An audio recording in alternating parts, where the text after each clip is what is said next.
Dearest nerds and gig lovers, I am Kirky, your gig mistress. This episode, I am so pleased to have with me Abaddon, original drummer from Venom, Venom Inc, Abaddon UK, and fucking Abaddon Venom. There's my demonetization gone within the first 10 seconds. Sorry about that. How are you doing, lovely? It's so lovely to have you. I'm all right, thank you very much. Thank you for asking. Thank you for coming in the house at this time in the morning. And all right, thanks for getting up and coming out this time in the morning. See, I made it look like night time. You gave it away. Yeah, exactly. This is the perils when you have kids. You just can't do things at normal times of night. And as I said to you in message, I can't very well turn up again to pick up my child from school slightly tipsy. So we couldn't have any drinks today, which is a bit of a shame. Exactly. Just Well, next time we're in that. You see, you can't have any drinks, but I mean, you know, there's always room for one here. For a small one. Captain Jack. Yeah, always. Honestly, thank you so much for agreeing to do this, because it is such an honor to have you on. And I'd forgotten that we go back sort of without knowing each other. We've been in the same circle since I was about 16, which is longer than I would care to admit. Particularly sort of Moriarty and the Sith and sort of Guinea and things like that. We were sort of there, but never really met until face to face properly when I was at my uncle's gig not so long ago at Trillions. Well, yeah, I mean, I don't know if you remember, but we used to rob post offices together, and you and me. So yeah, we do go back a long way. Man, we'll get arrested. Yourself. I mean, how does it feel to be sort of sat there knowing that, you know, everything that happens in the metal and music, that side of music industry in general, you were part of that, you influenced the style of drumming, you influenced what is going on now, even to this day. How does that feel? Is that not weird? Oh yeah, it's really weird because we didn't set out to do it. It wasn't I mean, we set out to be as heavy as we possibly could. We set out to be as over the top as we possibly could. We wanted to take what Kiss were doing on stage and make it dangerous. We wanted to take what Motorhead were doing with the volume and the ferocity, and take it, 10 steps further. But we didn't set out to be necessarily as influential. It was a long time later when I realized how influential we'd been. And it came about really because if you take the best way I can describe it is if you take a band like Pantera, let's say, and then you take a band across in Norway, like Mayhem or Burzum or something, and you compare the two, they're nothing alike. They're not remotely alike. Yet both bands come back to Venom, and you can color in that broad picture. You can color it in with Sodom and Creator and even Anthrax. You can put Metallica in the pot, obviously Slayer, Exodus, and it's a wide ranging group of genres that are attributed to us. It started on an interview we did with a guy called Gary Bushell, who was basically a punk. Gary worked for Sounds magazine, and then he started working for Kerrang when Kerrang first came out, and he came to Wall's End to influence us. And he had the new copy of Kerrang with him, which had John Bon Jovi on the front cover. And Gary said, I don't understand what your band's about. I don't understand the music. He says, I come from a punk background. I work with guys who like heavy metal, Jeff Barton, Mick Wall, people like that. And Gary said, I don't get it. I don't get what you're doing. He says, are you heavy metal? Let's just say, are you heavy metal? And we went, I think I picked the Kerrang up and went, well, no. If this is the Bible for heavy metal and fucking Bon Jovi's on the front cover, then no, if that's heavy metal, we're not heavy metal. We're nothing like that. He said, well, in that case, what are you? And we all shouted out, the three of us, we're black metal, we're death metal, we're doom metal, we're speed metal, thrash metal. And he was like, wait, hang on. He didn't, I think he probably had a microphone, but he was writing all these things down, which became subgenres of metal from then.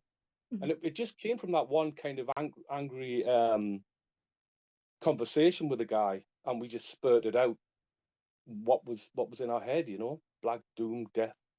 And if you speak to, when would look at interviews by people like Chuck Schulding and people like that, and they'd say, well, Death are the death metal band. He'd say, no, Venom are. And you can pick pieces of each of those genres from our music, from parts of our music. It's not that we're one specific thing. We're not just a black metal band, but bands from Norway and Sweden and Scandinavia took the black metal thing to their extreme. Yeah. Death metal bands took stuff to their, doom bands took stuff to their extreme. So we put all that together. We kind of come up with all that just because of the way we were. We came from, as you know, we came from an industrial background in the northeast of England, which was pretty tough. You had the coal mines. Your dad either worked in heavy industry, he worked in the coal mines, or he worked in the shipyards, and that brings out a specific type of hardened, toughened upbringing. Yeah. And that's what we brought. You were either good at football, or you're going to get out of it by being a great footballer like Paul Gascoigne or somebody, Alan Shearer, or you were going to be in the music industry. And we were really lucky, because if you walked up Wallsend High Street at any time in the 1980s, Neat Records was a tiny little doorway, but you'd see Fist and Raven and the Tigers and all these bands wandering up and down Wallsend High Street, which is insane. It's crazy. All these guys with long hair and whatnot, all just because this record company stumbled across this type of music. And they stumbled across it. I say that quite rightly, because the first two Neat records were kind of country related. They wasn't intended to be a heavy metal label, or whatever it became. But luckily for them, certainly, and for us, that's exactly what happened. Back end of 79, beginning of 1980. Which is, you've made some really important points there, because still to this day, I feel Newcastle is still a very hardened place for music. I think the bands that we produce now, that we have coming out of the scene, they are still very raw and fresh. Take a band like Ellen, who supported Raven. Raven were one of them bands at that time that we are still producing that kind of, because we still have that very raw. We are still a very, as England goes, we are still very rough. Not to use that word, dramatically. I go places and people will go, "Oh, you can have a bit of a rough edge to you," and it's like, yeah, because that's what we are still very industry based, or very sort of, my granddad was a shipbuilder. He worked in the mines as well. That's what you were brought up with. You brought up with those stories, and sort of having the bands that we had, like Venom, like Raven, like Spartan Warriors, starting to come out and influence it. It's still all there. It still feels the same. I'll get to my point in a second. Neat Records was really cool because, like you said, it was there. It was on Wallsend High Street. It was just there. It's not there anymore, but that kind of, we still have record labels in Newcastle. We still have recording studios. The same in Sunderland. We still have all of that. It's still a really big area for it, but that is something you guys pioneered, and that's really cool and really rare and special. And that outreach is. Do you feel proud? Do you feel proud to be part of it? I do, yeah, I really do. It's like I say, it's an accidental thing that happened, but you can't not feel proud of being part of it and having a handle in it. I mean, you're right in saying that we grew up with it. We all did. What really happened was, which happens with a lot of entrepreneurial industries, whatever you want to call it. Neat Records were having a penny pinch, same as anybody else, and they had a little 16-track recording studio. I mean, I'm saying little. The Beatles recorded on 4, but they had this little recording place. But as soon as we started making records, and Raven started selling records, and Fist started, they ploughed money back in. So it became a 24-track. It became digital. It became blah blah blah. So the bands were growing. The kind of mini industry within Neat Records and Impulse Studios, that was growing. Other studios were being able to set up. Fred Purser was setting his place up. Brian Johnson put money into Link Studios, which myself and Venom manager Eric Cook were lucky enough to inherit. So yeah, the money was being put back into bands. I feel a bit sorry for new bands these days, because there isn't that backing. You know, you don't get you get a few. There are a few places like Baker Grave and people like that are opening venues, and they're turning venues into metal places, and bands are managing to get kind of 3-band bills happening. You're getting bands from Glasgow coming down and picking up local bands on the bill with them. So yeah, it might be turning, but after all the thing that happened with the lockdown and the COVID thing, the music industry took a pretty big crash. You know, I mean, some of the bands that are charging these ridiculous sums of money, you have to understand that for 2 or 3 years they were making nothing. So it's a weird time to be there. But I would say to young bands like Culloden, I mean, they're a bit of a favourite of mine. If you're starting out, just keep doing it. Just keep going. Keep being original. Keep being different. Keep being yourself, because that's what makes you different. That's what makes people listen to you. Buy your records, buy your merch. You know. That's it though, you've hit the nail on the head. The music industry lost 2 to 3 years of its funding. And yes, that gave some people time to write, but also those people had no funding. And there isn't that much funding for it. Now it all has to be internet based as well. You have to basically now be a content creator in order to be a band. There's no definition anymore. It's not like you said, like that support network's not there. I mean, didn't you tour manage? Did I read that somewhere that you did a bit of tour managing? Yeah, I did.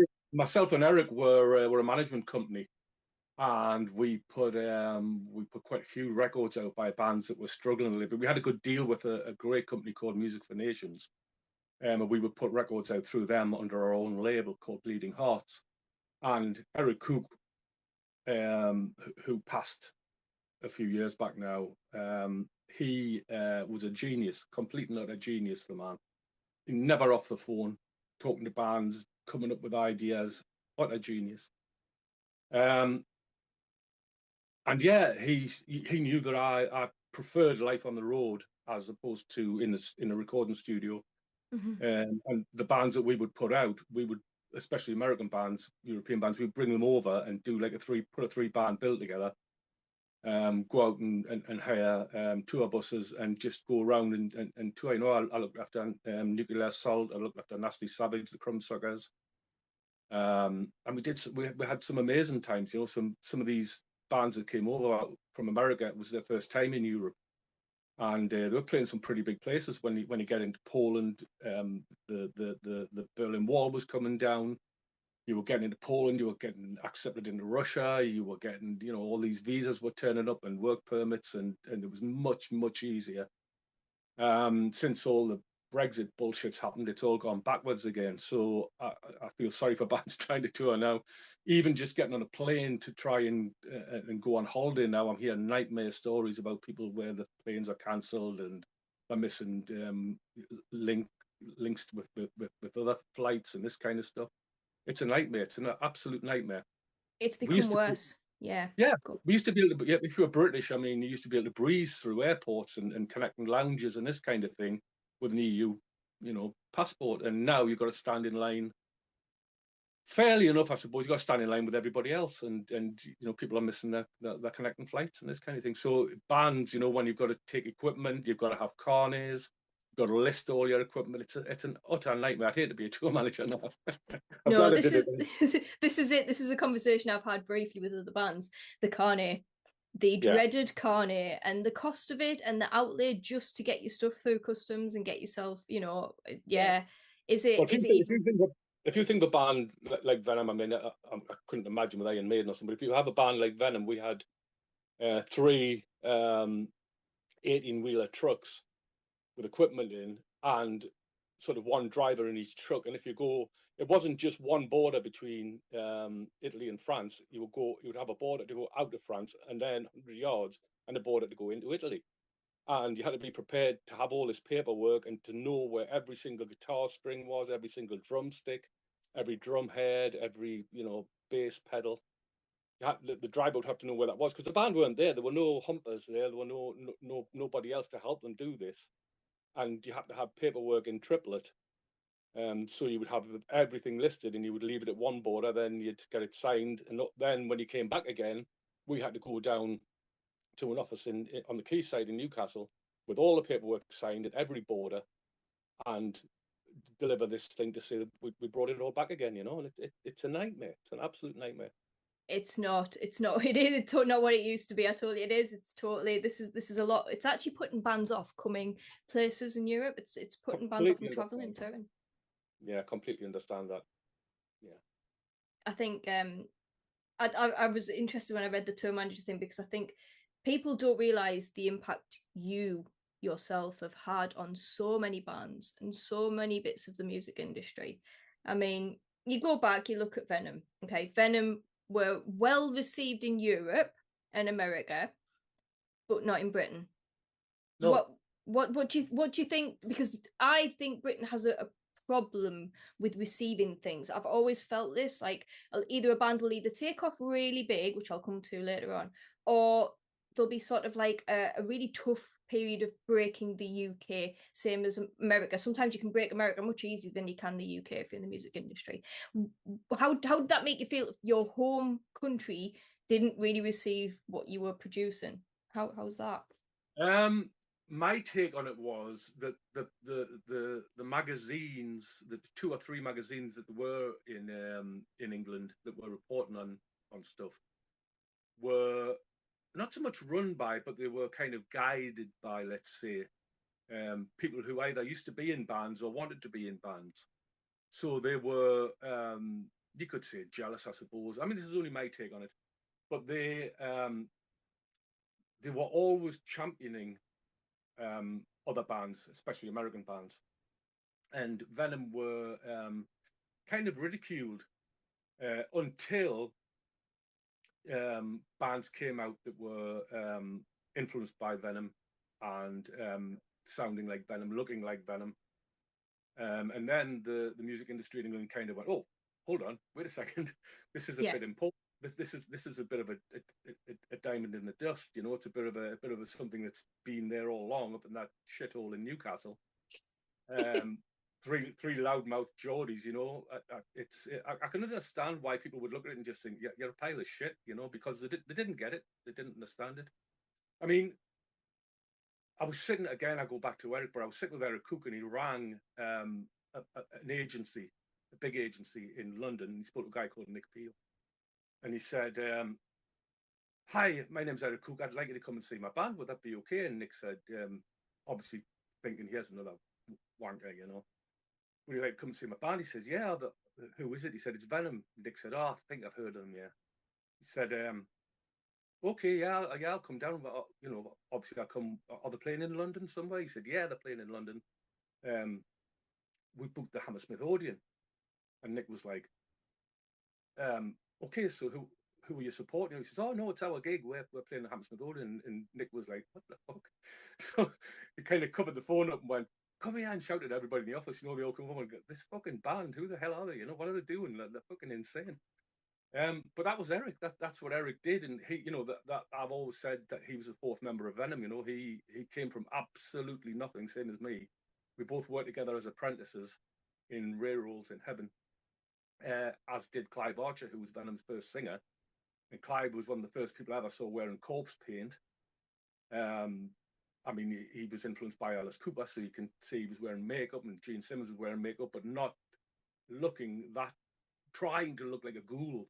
Yeah. Trying to, like, you know, the stuff that Mayhem took on, and again, Burzum and you know, Battery and bands like that. So again, it was just a case of being in the right place at the right time. I think that's a fair way to put it, really, and just being 3 Geordie wankers. Who was having the guts to do it as well. Like, there's photos, I think there's one of you where you've got a skull on a stick and you've got your long hair flowing. You like, it was having the ability to do that, because, you know, walking down Newcastle High Street, like Wall's End, you know, in leather pants. Yeah, I mean, the punks and the skinheads, we used to get jumped on all the time. We you know, you'd walk through a group of punks and you'd get your head kicked in, and a group of skinheads, you get kicked to shit. And that was what was weird about that Hammersmith gig, was when we walked on stage, there were punks, there were skinheads, there were guys with long hair, there were hippies, there were old blokes. It was such a mix of the crowd. I mean, you talk about the genres that we supposedly pulled together, but the crowds were, I mean, I'm playing now when I'm going out and I'm seeing young kids, and they get it. They get the history. They understand. They might not get it necessarily from Venom, but they get it that the bands they're listening to, when they look at interviews and they read interviews, these bands are still mentioning Venom. Yes. And these kind of 19, 20-year-olds are turning up at gigs now with their uncles and with their dads and their older brothers, you know, and it's like it's still happening. It's insane. It's like my cousin having his little Venom badge on his coat, on his battle jacket, like that, and you're like, yeah, this is it. It's still there. That's good though, and I think that's really important, because I think, let's not forget that Newcastle pioneered so much, and I think this is a shame nowadays. And I'm going to ask you about this. I think the music industry is at a very weird place. Okay, there's a lot of touring going on, and there's a lot of bands who are working really hard to tour, but I feel like Newcastle is missed out quite a lot. And I'm curious, this is something I didn't put in the questions to you, but I'm curious to know if you think, why do you think we would get missed out so much when we have such heritage, such good bands, such history, yet they don't really. We get an occasional band that'll play, and then we'll get loads that'll drop off and miss us off the tours, and tour managers won't necessarily book venues. Do you have any idea what your feelings that are? Kind of happened before Venom. You would get bands playing Manchester, Birmingham, London, and Glasgow and Edinburgh, and just hop, skip straight over Sunderland and Newcastle and Middlesbrough. And it's kind of gone back to that. You're right. I really don't know. I don't know if there's is it the money that being offered? I don't really know.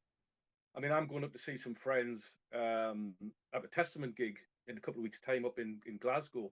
Yeah. And they've done that, it's a huge 3-band bill.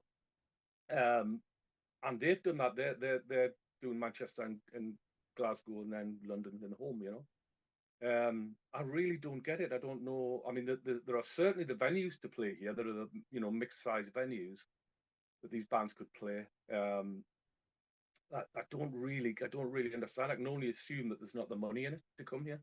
Otherwise, why wouldn't they? I've got a funny feeling, like, from the bands that I've been to see recently. Obviously, this is my way to get back into the music industry. I had to take a step out of it when I had my little boy. I think sometimes when you become a parent, that's it. You have to take that step back. Sometimes you can't gel the two. To go back into it, from being a live music photographer, from being sort of a very sort of early 20s to now sort of nearly 40, stepping back into the music industry, I see a huge difference.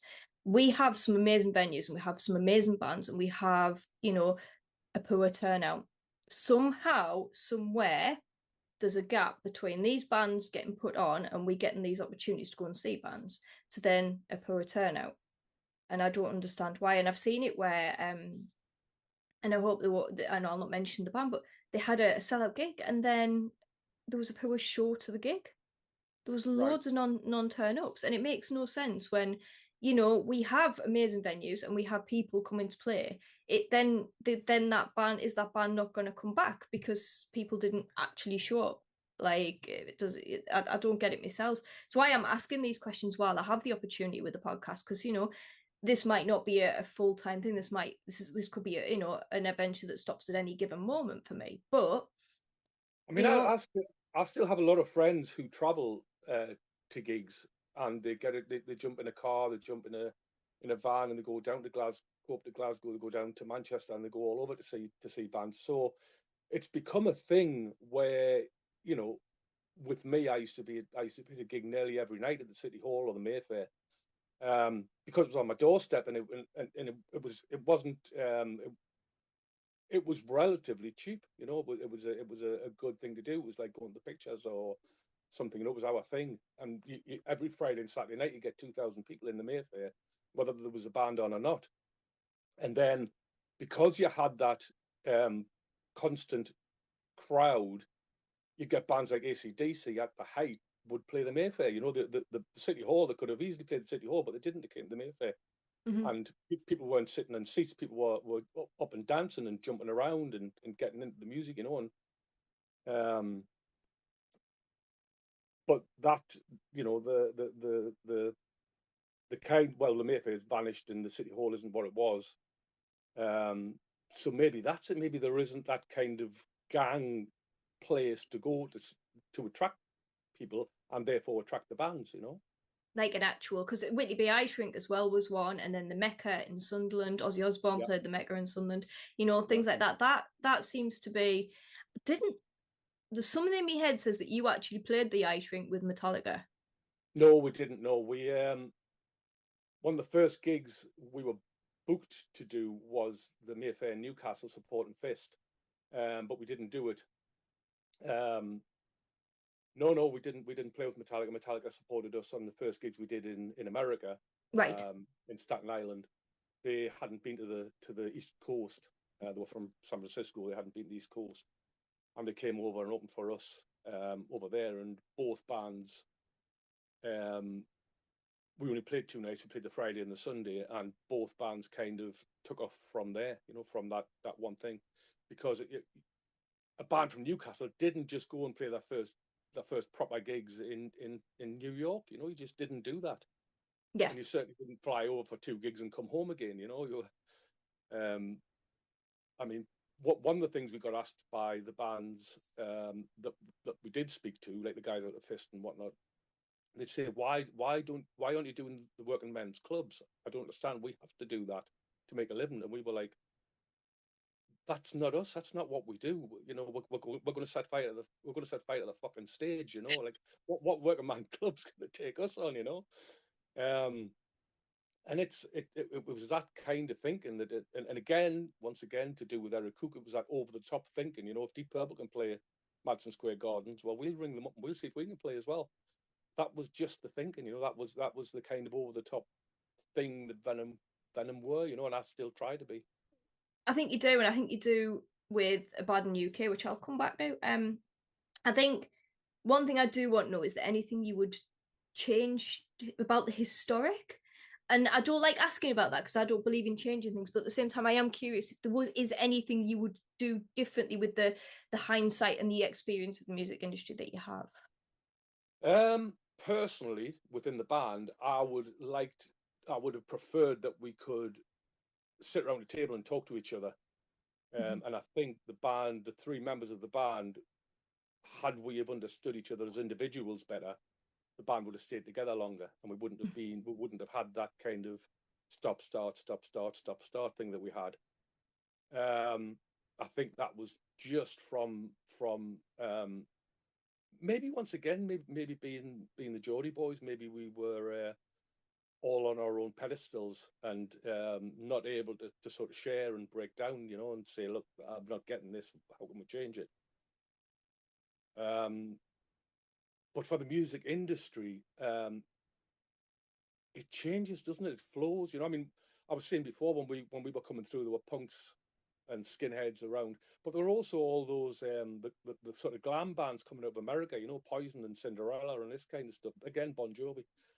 That were having massive hits on the radio. You know, bands like Rainbow, who I loved, and Queen and Judas Priest were all trying to be on top of the pops, so they were all doing these poppy versions of their songs, which turned me off. You know, and certainly Priest kind of realised pretty quickly that they need to get back to being a metal band again, because that's where they were from, that's what they were about, and being on top of the pops might sell an extra 100,000 records, but it can also shatter your fan base, you know.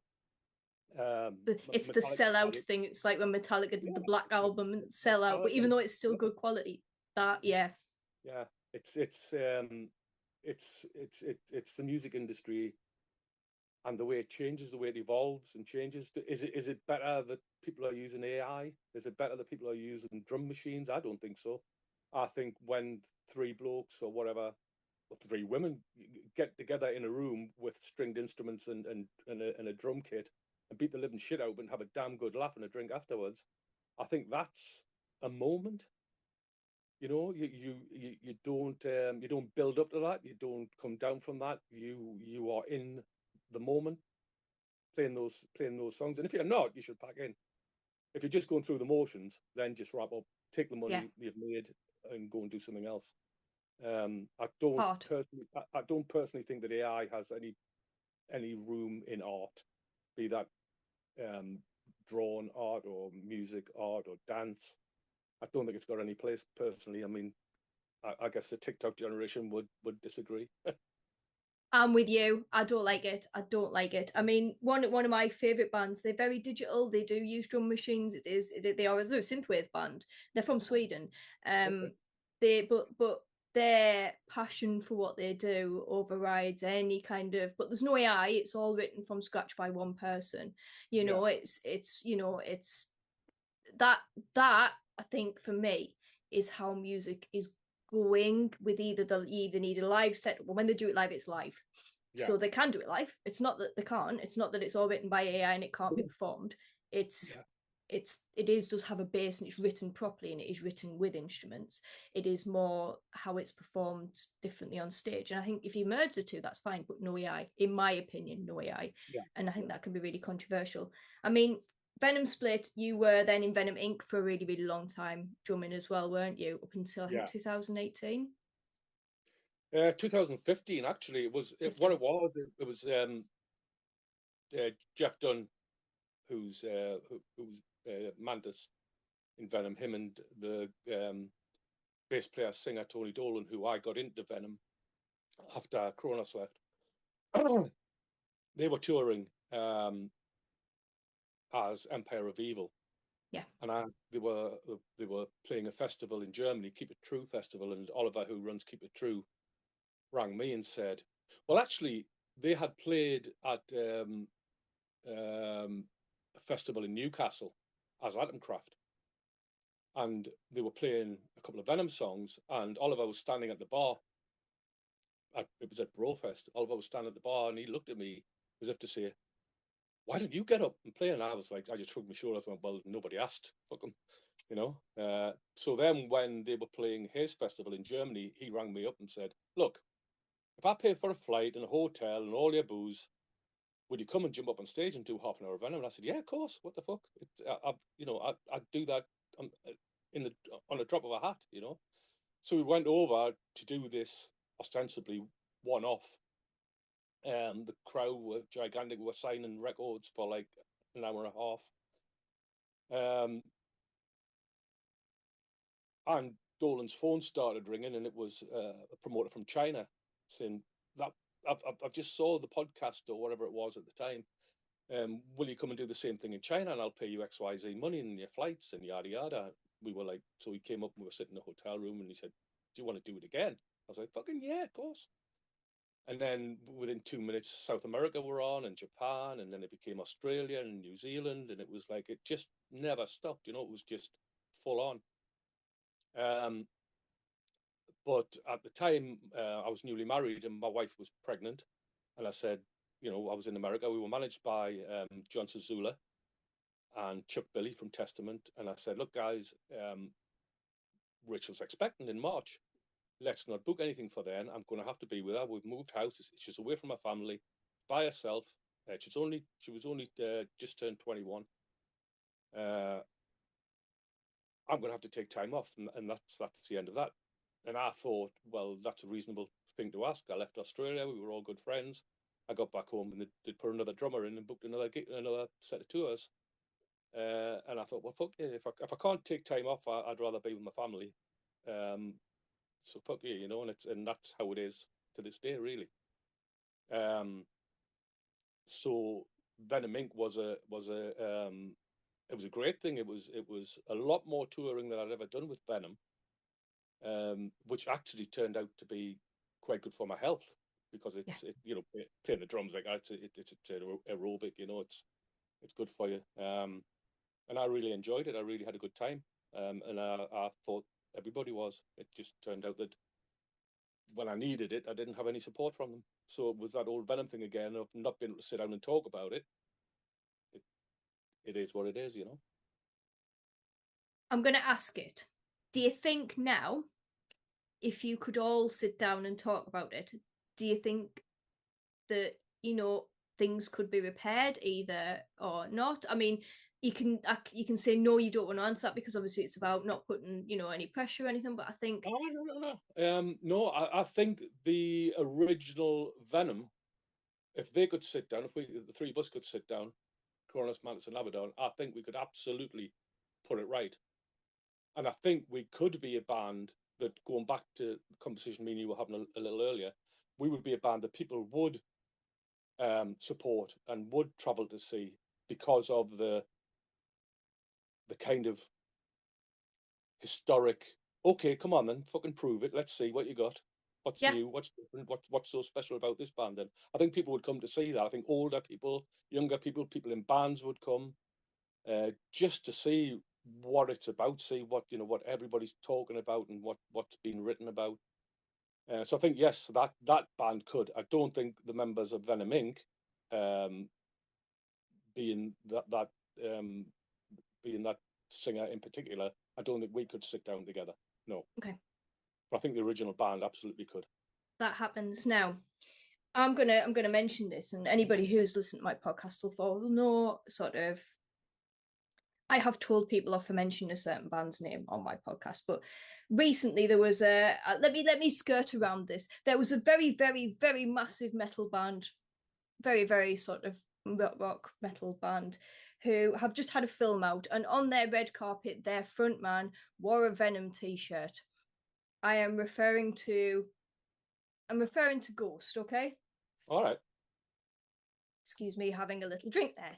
So, do you think because now this frontman who's incredibly popular, a man of the moment in the industry, do you think that will have a really positive impact on Venom and Venom's back catalogue and things like that?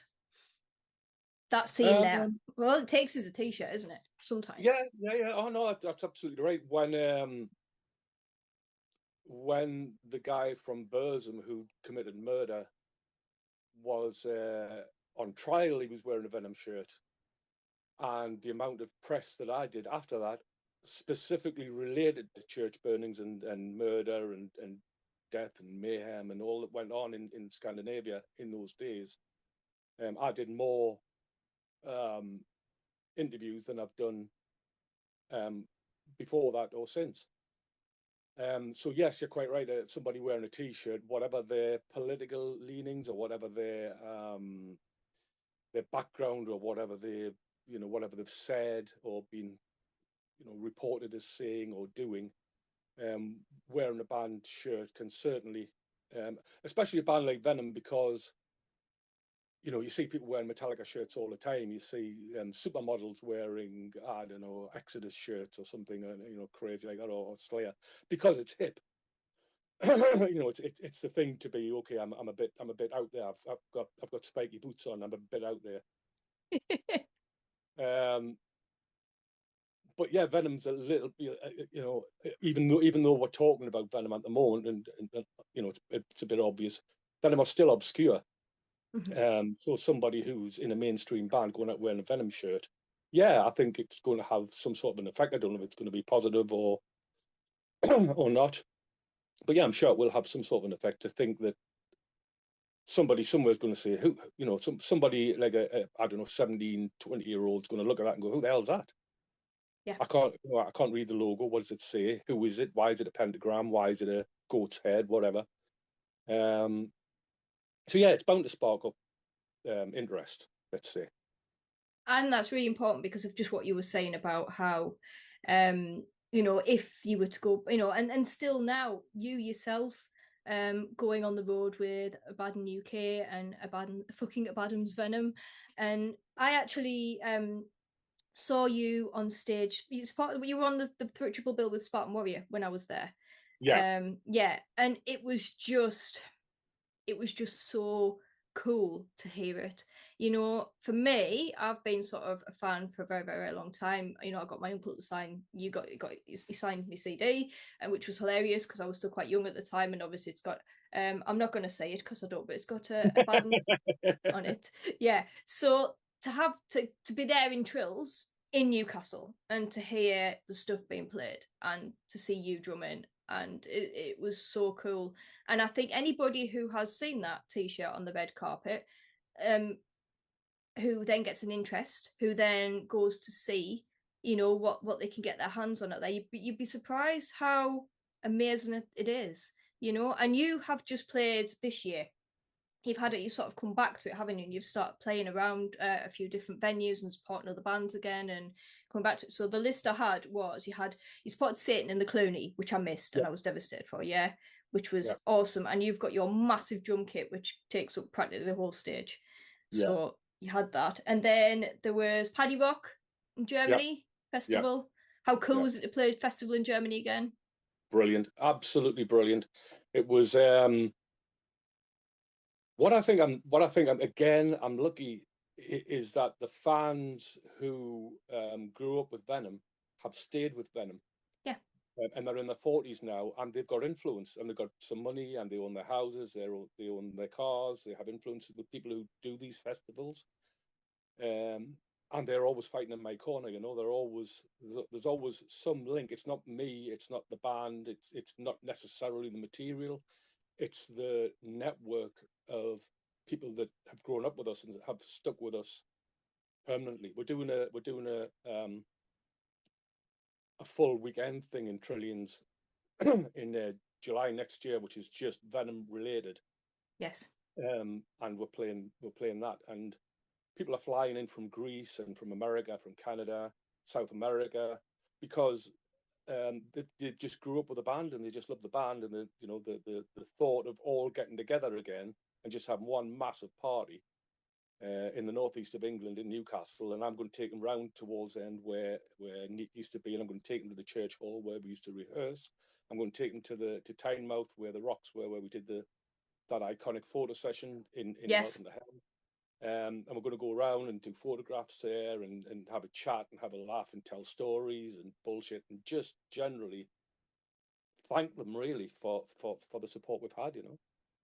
That would be amazing. It's what was it? I've got it written here. Hail Legion Rise meeting. It's the 27th of July, 2025. Full Venom set. It's going to be a whole day in Trillions Rock Bar. It's going to be a whole weekend. It's a whole weekend. Yeah, it is a whole weekend.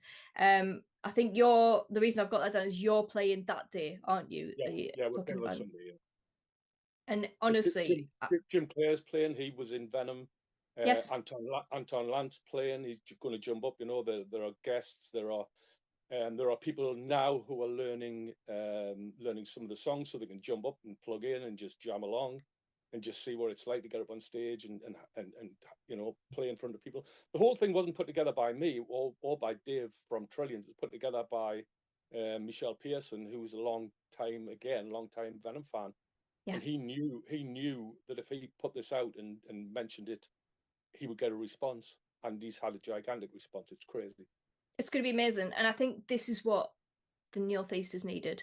I think we need to remember where this sort of music and where it was born. I mean, you have just played, I'm going to take this to Sweden now. You've just played Stockholm, haven't you? At the there's going to be people who I have from Sweden are probably going to laugh at how I pronounce this. It was the Gammal Enskede Bryggeri, the brewery in Stockholm. Yeah. It's like, because when I went to Sweden, no one could understand a word I said because of my Geordie accent. It was spectacular. Tell me a little bit about that, because that was with Blood Jupiter, and that was like a really special event. You had an Abaddon brown ale. Yeah, which the guys put together. And what they wanted to do, they understood, which you probably will, that brown ale, when it stopped being brewed in Newcastle, tasted different. It's never tasted the same. Wherever you go in the world, they have the bottle, they have the iconic label, but it doesn't taste the same. And David Eisberg knew this, and he tried to put together something which tasted like when it used to be brewed in Newcastle. He fully understood, and it does. It tastes.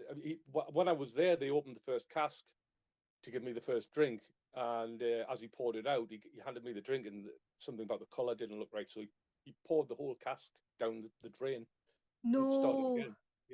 Yeah, and started again. He said, "It's not right. This isn't right." And he was talking to the other brewers that were with him, and he said, "This isn't right, and it's because of this, because of that, yada yada yada." So,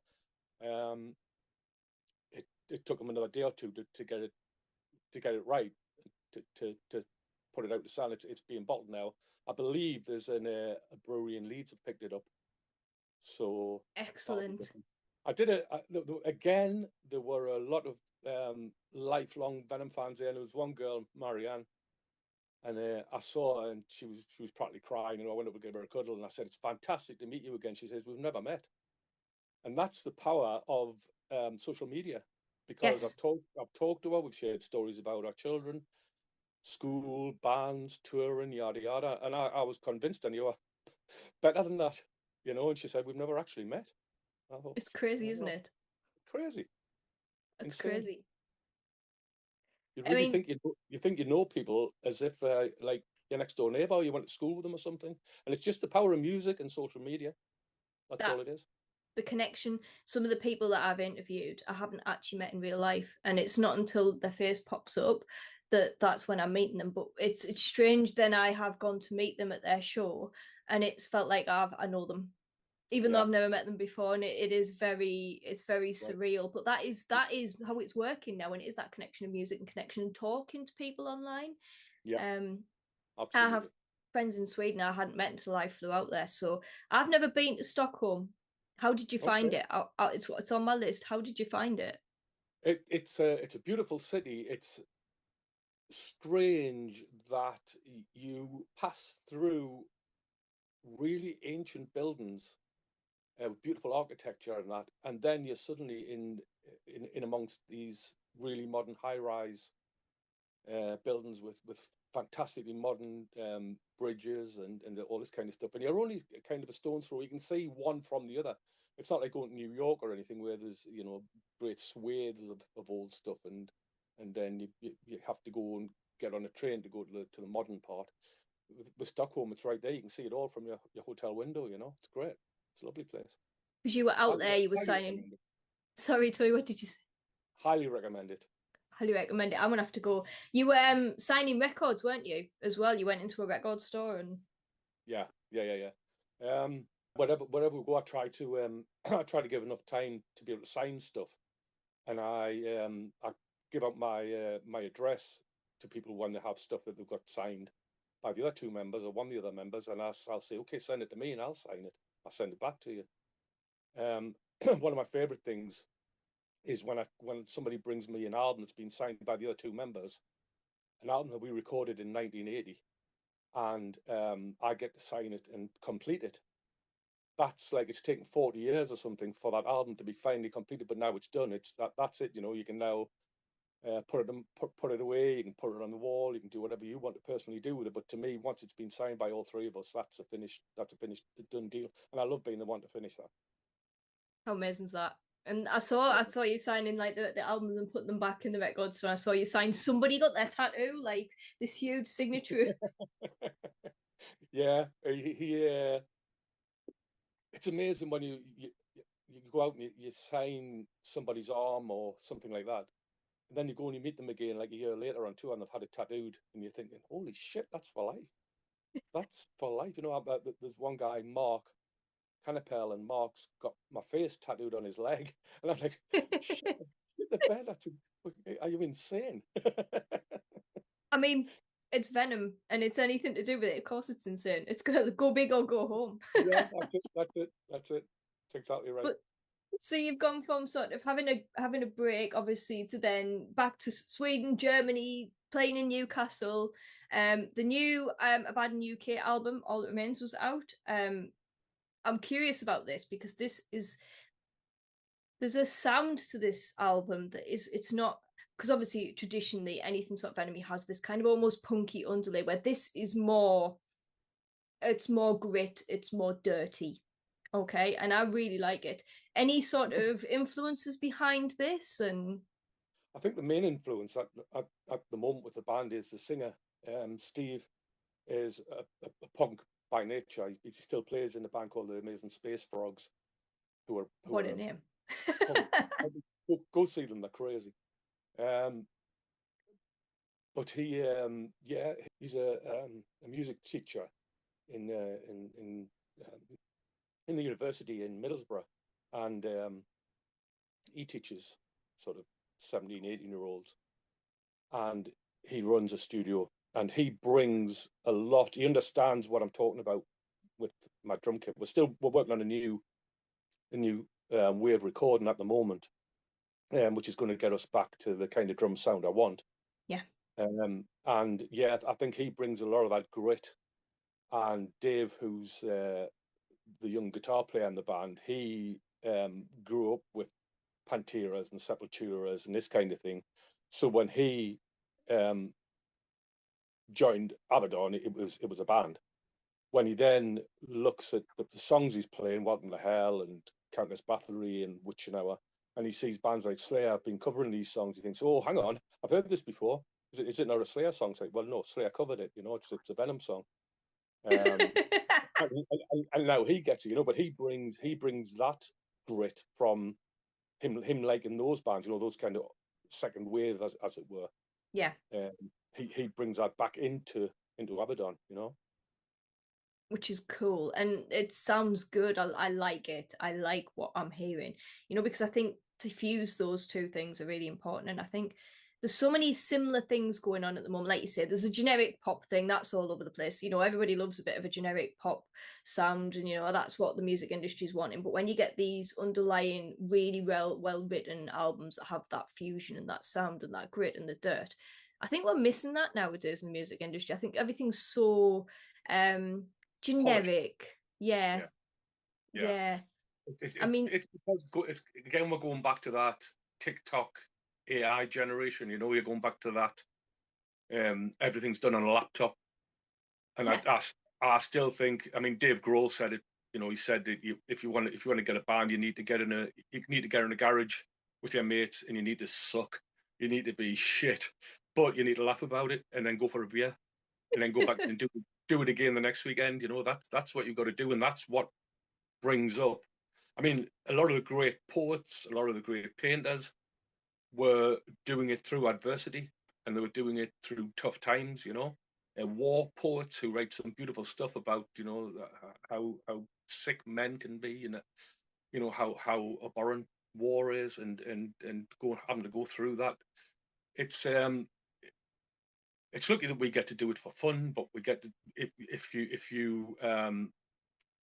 you get in a rehearsal room with Abaddon, you're going to know about it. Yeah. Especially with the size of your drum kit. My God, it's loud. It's loud. Woo! I want to ask you because obviously I can go into music influence all day long.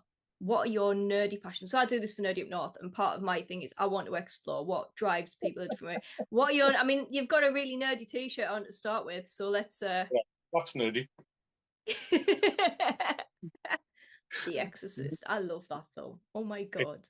It's I mean, it's one of my passions. Sort of horror movies, even shitty horror movies. I just love that kind of stuff. I love that whole. I was brought up with that, but 1977 when this came out, there was nothing like it, nothing even close.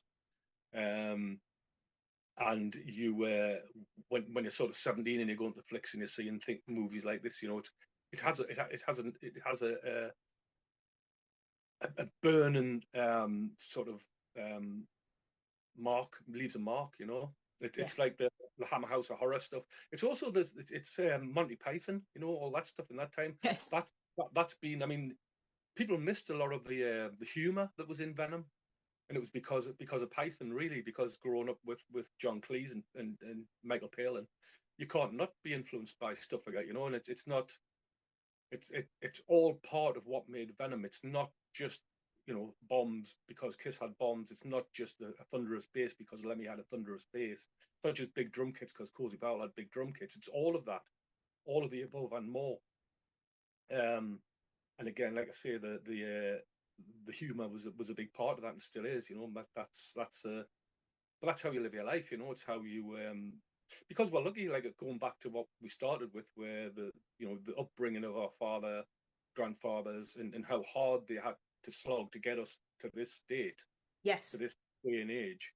I think they'd be happy that we were laughing about it and enjoying it, and that's part of, if Venom's music's angry and it's over the top, yeah, it is. But then as soon as I'm finished and I'm having a drink with some of the fans, I'm not angry or over the top. I'm not furious. I'm having a laugh, That's exactly what it is. That's my motto as well. I like a good laugh. I mean, I love Monty Python. I always have since I was a little girl.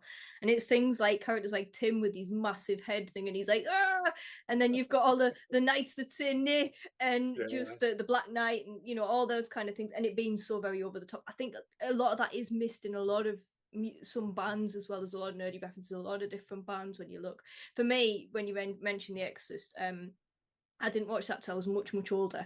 And the first time I saw it was in a converted church. My friend was living in a converted church, and we put it on like a big projector. And it was the most weird thing. Because even now it's not got the same bite, because we are so very used to that kind of thing being put in our face. But then to start talking about those things and to bring in like Venom with the occult imagery, and even if it was there for show and shock, it was big shock. Now it kind of goes a bit over people's head, but it didn't back then. It was very, oh my word. I mean, I saw Hellraiser for the first time when I was way too young.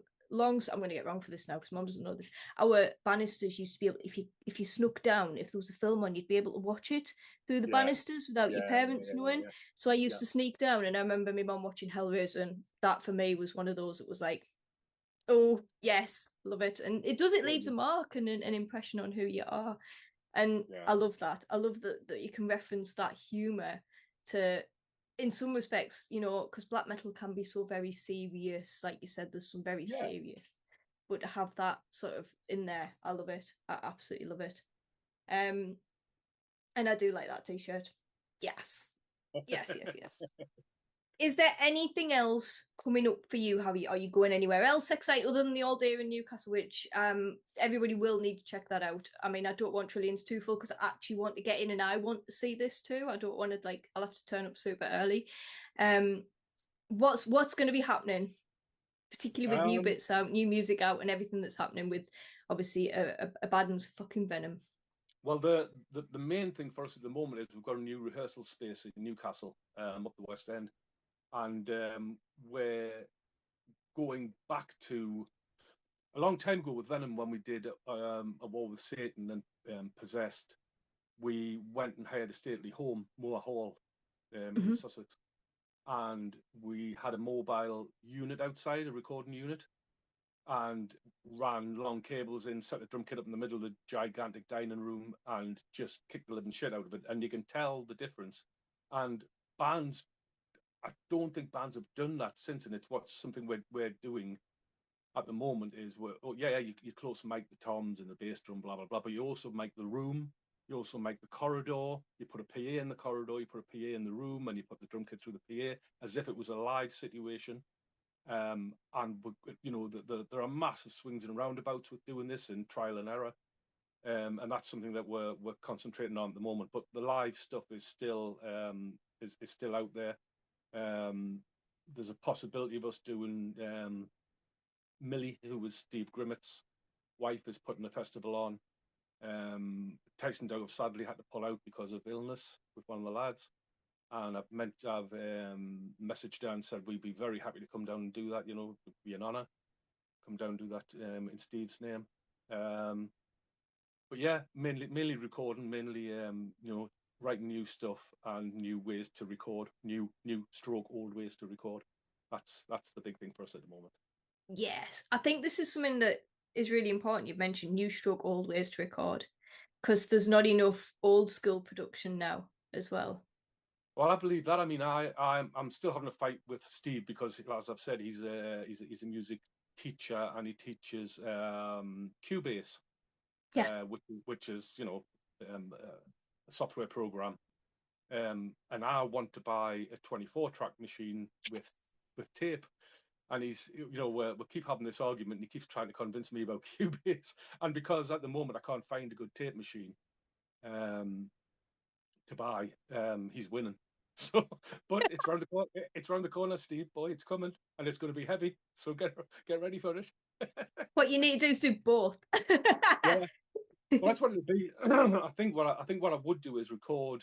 If I get the room sounding good and I can get a good tape machine, is record all the drums onto the tape. So you've got that warmth. You've got that old-fashioned warmth, and then you can take that away and put it onto Cubase, and then record the guitars and the vocals and yada yada yada in the modern idiom, as it were. but once you've got the drums live onto tape, I think that's it. That's the starting block for me personally, and that's what I'll strive to try and do, for the foreseeable future. I love that. I do love that. I like all music. I'm a big muso. Obviously I wouldn't have a podcast if I didn't, but I think to be able to do, like I said, some people like to do the digital stuff exclusively. Some people like to mix it up, and it's okay. You can patch it as much as you want. It never quite sounds the same when you just do it digitally. So to have that hybrid fusion, and like you said, the drums are very important. I mean, like the way that you play and the way that it sounds is it's so good and it's so heavy and it's so raw. And I miss that sometimes about music. As I think, there's no it's heart. It's all about heart, in my opinion. If like you said, if a musician's got their heart in it, then they work together. Again, with Spartan Warrior, they're very passionate about how it's wrote and how it's written and how it's produced and it's got to sound right. I can't imagine Neil letting anything pass that isn't going to be, sound absolutely the way that he wants it to. But that takes time and money and having a studio and having the space, because even though you can have all these tools now like Pro Tools and Cubase and Reason and all of these, you've still got to have somebody to bounce off or somebody to listen to or to produce, say, what do you think to this, or a producer to a shadow, or to have been in the industry long enough to know how to do it yourself. And that's going to be amazing if you can do it and pull it off, and which you will. That's right. It's about heart, it's about soul. You can tell when the band are gelling in a live situation, and that feeds back to the people who are coming to see you, the people in the crowd coming to see you. They get that. It's not just 1 2 3 4 2 2 3 4 3 2 3. It's again three, in our case, three blokes on stage gelling and getting it right. And when you finish, it's like when you finish a track, you're like, you're practically grinning all over your face. You're so happy that you've done a good job and the people have been there to see it, and you've done it for them and for yourself. And it's trying, in my case, trying to get that in the studio on record as well. Yeah, to have that feel.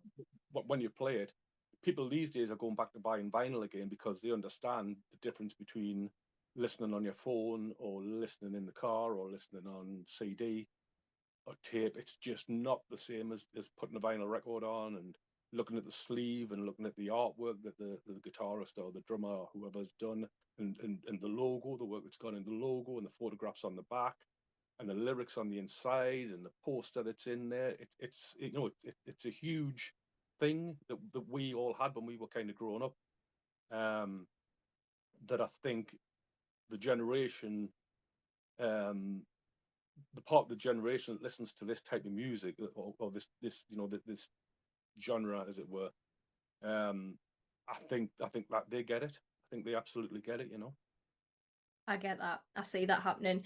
The vinyl has massively increased. I mean, I'm back of the day when sort of I used to take my money and go to the Hot Rat Records in Sunderland. I used to get my wage packet in a packet, and I used to go to Hot Rats and I used to buy a vinyl. It would be a Sisters of Mercy one. I remember getting one and it having a pull-out poster, and it being the best day of my life that it had this pull-out poster, and it was massive. It was a huge poster and it went straight on my wall.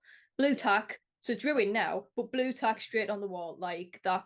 You don't get that with all this digital stuff. No. You just don't get the feel, and nothing to sign. Like, I like to get things signed all the time, and like you say, absolutely, yeah. Now, lastly, because I always ask this and it can land me in all sorts of trouble, I always ask if there's anything you want to ask me. Now, this, I'll give an honest answer. I've been challenged, so I've eaten fire. I've been in a mosh pit thanks to Ellen from Ellen, which was spectacular because I'm a very dainty, delicate human being, and I got battered from pillar to post. Eating fire was fantastic. I still do it, but it's very dangerous, and I have very blonde hair that is very easy to catch on fire. Hence why I've got a bit missing. Is there anything you want to ask me at all? Say no. I'll tell you what I'll do. I'll have a think about it and I'll text you it. Okay.